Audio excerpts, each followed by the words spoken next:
ka 1.500-2.000 euro pja u marrin pra për një vizë sezonale duke ju rrejt të ju thonë që ju vazhdohet në Gjermani. Bani kujdes o vllazën e motra nga këto agjencione në Kosovë, Shqipëri, Maqedoni, se janë të ju rrejt se viza sezonale nuk vazhdohet në Gjermani. Prandaj, mos i jepni gjitha të para se bani me në tejt vini te atja nis një punës, pra ju shkun gjysa mujve dhe pi bje me punu prap për 500 euro mujin kur ta pjestoni kejt në fond. Përveç shpenzime, pro, këto pja marrin vish pëse pja rregullojnë një vizë.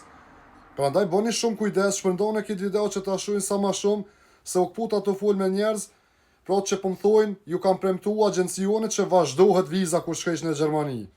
Jo, nuk vazhdohet, por çka mund të bani të paktën, ju që jeni ardhur këtu me ato viza, gjeni një kontratë, keni drejt të aplikoni paralel, edhe nëse ju del viza tjetër, pra nuk bie ndesh me këto sezonalen. Prandaj bani kujdes, mos bleni kësi viza, injoroni këto agjenci që ju lypin pare, se nuk bën ashtu. Unë ju përshëndes të gjithëve me respekt, Muhammed Bajram Mehmeti, kaloni sa më mirë.